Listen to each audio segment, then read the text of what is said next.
Thomas Müntzer was a German preacher and theologian of the early Reformation whose opposition to both Luther and the established Catholic Church led to his open defiance of late feudal authority in central Germany. Müntzer was foremost amongst those reformers who took issue with Luther's compromises with feudal authority. He became a leader of the German peasant and plebeian uprising of 1525, was captured after the Battle of Frankenhausen, and was tortured and executed. Few other figures of the German Reformation have raised so much controversy, which continues to this day, as Müntzer, a complex and unique figure in history. He is now regarded as a highly significant player in the early years of the German Reformation and also in the history of European revolutionaries. Almost all modern studies of Müntzer stress the necessity of understanding his revolutionary actions as a consequence of his theology. Müntzer believed that the end of the world was imminent and that it was the task of the true believers to aid God in ushering in a new era of history. Within the history of the Reformation, his contribution, especially in liturgy and biblical exegesis, was of substance, but remains undervalued.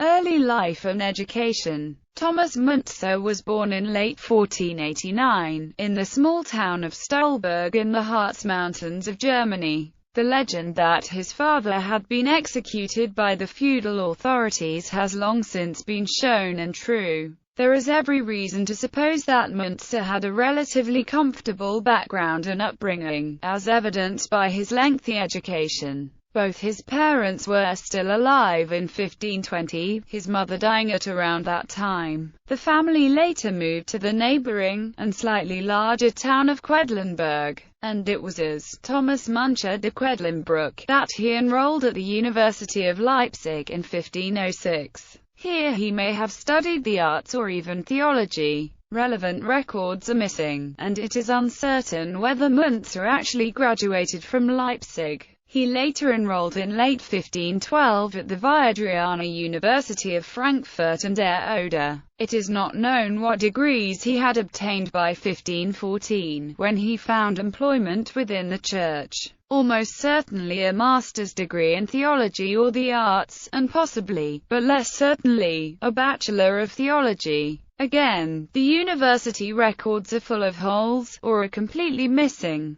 At some time in this rather obscure period of his life, possibly before his studies at Frankfurt, he held down posts as an assistant teacher in schools in Halle and Aschersleben, at which time, according to his final confession, he is alleged to have formed a league against the incumbent Archbishop of Magdeburg. To what end the league was formed is wholly unknown. Early employment and the Wittenberg contacts. In May 1514, he took up a post as priest in the town of Braunschweig, where he was occupied on and off for the next few years. It was here that he began to question the practices of the Catholic Church, and to criticize, for example, the selling of indulgences. In letters of this time, he is already being addressed as a castigator of unrighteousness.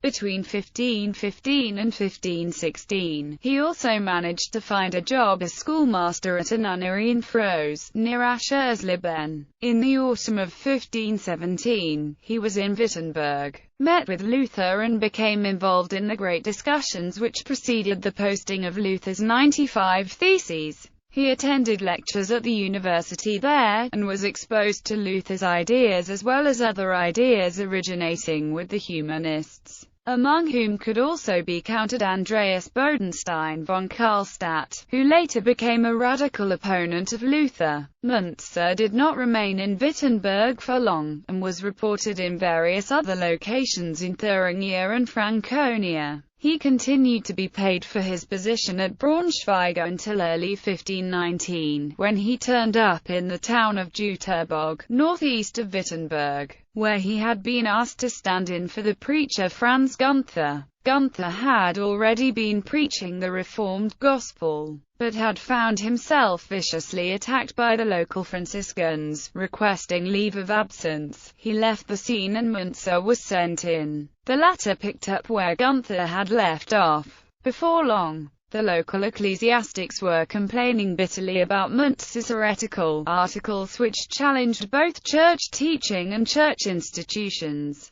By this time, Müntzer was not simply following Luther's teachings, he had already begun to study the works of the mystics Suso and Tauler, was seriously wondering about the possibility of enlightenment through dreams and visions, had thoroughly explored the early history of the Christian Church, and was in correspondence with other radical reformers such as Karlstadt.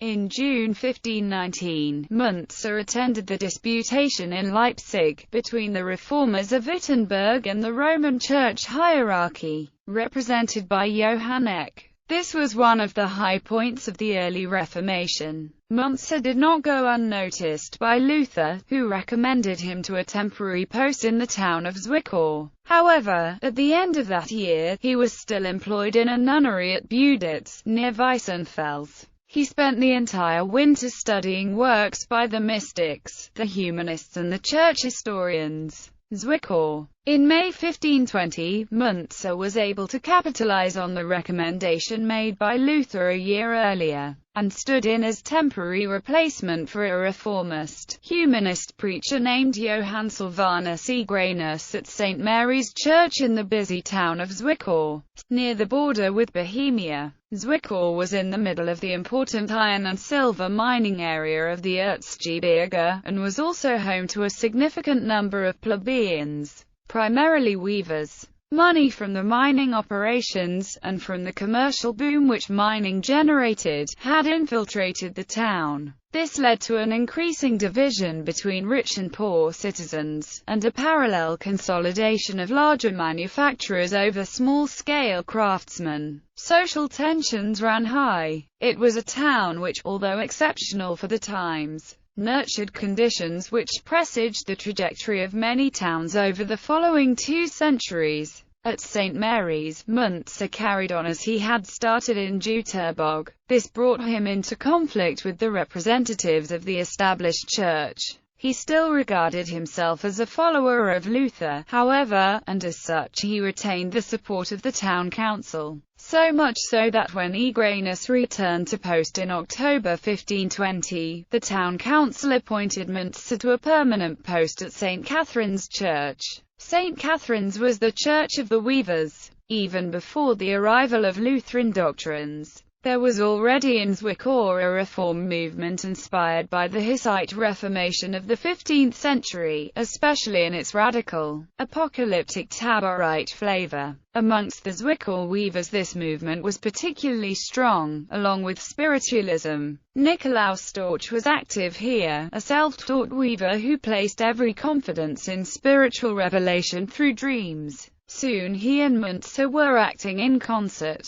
In the following months, Müntzer found himself more and more at odds with Eugranus, the local representative of the Wittenberg movement, and increasingly embroiled in riots against the local Catholic priests. The town council became nervous at what was going on at St. Catherine's, and in April of 1521 at last decided that enough was enough. Müntzer was dismissed from his post and was forced to leave Zwickau, Prague and months of wandering. Müntzer initially travelled over the border into Bohemia to the town of Žatec. This town was known as one of the 5 safe citadels of the radical Taborites of Bohemia, but Müntzer only used this as a stopover en route to Prague. It was in Prague that the Hussite Church was already firmly established, and Müntzer thought to find a safe home where he could develop his increasingly un-Lutheran ideas. He arrived here in late June of 1521, made welcome as a Martinist, a follower of Luther, and was allowed to preach and to give lectures. He also found the time to prepare a summary of his own beliefs, which appeared in a document known to posterity, slightly misleadingly, as the Prague Manifesto. This document exists in 4 forms, 1 in Czech, 1 in Latin, 2 in German. One of them is written on a large piece of paper, about 50 centimeters square, much like a poster, but written on both sides. But it is evident that none of the 4 items was ever published in any shape or form. The contents of this document indicate clearly just how far he had diverged from the road of the Wittenberg reformers. and how much he believed that the Reform movement was something apocalyptic in nature. I, Thomas Müntzer, beseech the Church not to worship a mute God, but a living and speaking one. None of the gods is more contemptible to the nations than this living one to Christians who have no part of him. In November or December 1521, having discovered that Müntzer was not at all that they had supposed, the Prague authorities ran him out of town. The next 12 months were spent wandering in Saxony. He turned up in Erfurt and in Nordhausen, in each of which he spent several weeks, applying for suitable posts but failing to be appointed. He also visited his hometown of Stolberg to give sermons, and in November 1522 visited Weimar to attend a disputation. From December 1522 until March 1523, he found employment as chaplain at a nunnery at Glauca just outside Halle. Here he found little opportunity to continue with his desire for change. Despite the existence of a strong and militant local reform movement, his one attempt to break the rules, by delivering the communion, in both kinds to a noblewoman named Felicitas von Selmenitz, probably led directly to his dismissal. Allstedt. His next post was both relatively permanent and productive. In early April of 1523, through the patronage of Selmenitz, he was appointed as preacher at St. John's Church in Allstedt in Saxony. He found himself working alongside another reformer, Simon Haferitz, who preached at the Church of St. Wigberti. The town of Allstedt was small, barely more than a large village, with an imposing castle set on the hill above it. Elector Friedrich held the right to appoint to St. John's, but the town council either forgot to advise him, or did not feel that his approval was necessary. Almost immediately on arrival, Müntzer was preaching his version of the Reformed doctrines, and delivering the standard church services and masses in German. Such was the popularity of his preaching and the novelty of hearing services in German that people from the surrounding countryside and towns were soon flocking to Allstedt. Some reports suggest that upwards of 2,000 people were on the move every Sunday. Within weeks, Luther got to hear of this and wrote to the Allstedt authorities,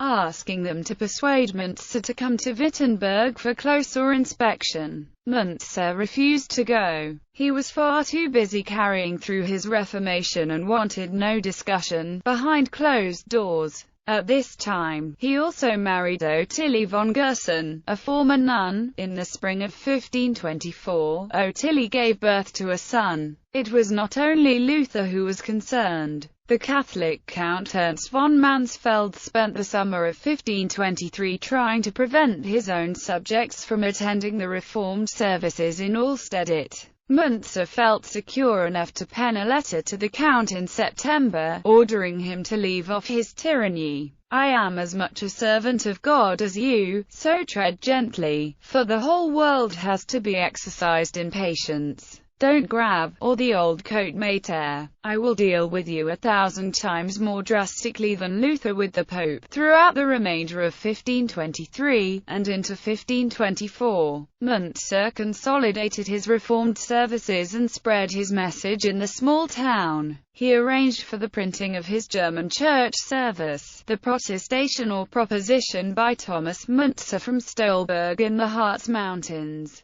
now pastor of Allstedt, about his teachings, and on the counterfeit faith, in which he set out his belief that the true faith came from inner spiritual suffering and despair. In the spring of 1524, supporters of Müntzer burned down a small chapel at Malabach, much to the annoyance of the abbess of the Naundorf nunnery. The town council and the Kasten failed to do anything about her complaint. But in July, Müntzer was invited before the electoral Duke Johann in Allstedt Castle, possibly in lieu of a belated trial sermon, and there he preached his famous sermon on the second chapter of the Book of Daniel, a barely concealed warning to the princes that they should pitch in with the Allstedt reforms or face the wrath of God. What a pretty spectacle we have before us now, all the eels and snakes coupling together immorally in one great heap. The priests and all the evil clerics are the snakes, and the secular lords and rulers are the eels. My revered rulers of Saxony, seek without delay the righteousness of God and take up the cause of the gospel boldly. The immediate reaction of the princes is not documented, but Luther did not hold back. He published his letter to the princes of Saxony about the rebellious spirit, demanding the radicals' banishment from Saxony. However, the princes simply summoned all the relevant persons of Allstedt, Müntzer included, to a hearing at Weimar where, after being interrogated separately, they were warned about their future conduct. This hearing had the desired effect upon town officials, who backpedaled rapidly and withdrew their support for the radicals. Mühlhausen and Nuremberg. Mühlhausen was a town with a population of 8,500. During 1523, social tensions, which had been brewing for several years, came to a head,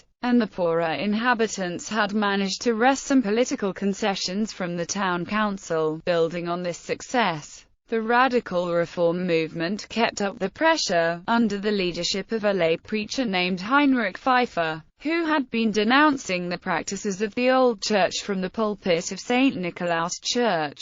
Thus, before Müntzer arrived, there was already considerable tension in the air. He was not appointed to any pulpit, but this did not stop him from preaching, agitating and publishing pamphlets against Luther. His comrade in arms here was Pfeiffer. While the two men did not necessarily share the same beliefs, there was enough common ground in their reformatory zeal and belief in the inspired spirit to allow them to work together closely. A minor civic coup took place in late September 1524, as a result of which leading members of the town council fled the town, taking with them the city insignia and the municipal horse. But the coup was short-lived, partly because of divisions within the reformers inside the town, and partly because the peasantry in the surrounding countryside took issue with the unchristian behavior of the urban radicals. After only 7 weeks in the town, on the 27th of September,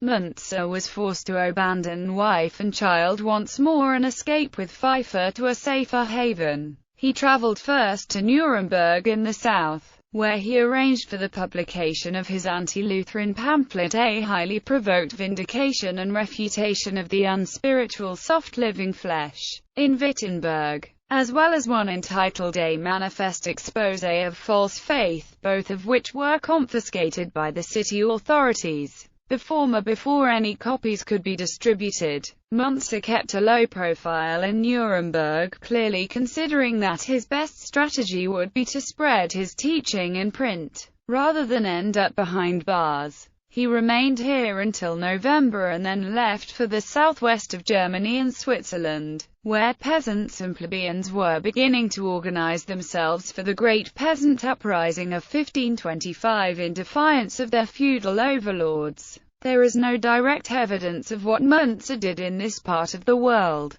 but almost certainly he would have come in contact with leading members of the various rebel conspiracies. It is proposed that he met the later Anabaptist leader, Balthasar Hubmaier, in Waldstadt, and it is known that he was in Basel in December, where he met the Zwinglian reformer Oecolampadius, and may also have met the Swiss Anabaptist Konrad Grebel there. He spent several weeks in the Klettgau area, and there is some evidence to suggest that he helped the peasants to formulate their grievances. While the famous 12 Articles of the Swabian peasants were certainly not composed by Müntzer, at least one important supporting document, the constitutional draft, may well have originated with him.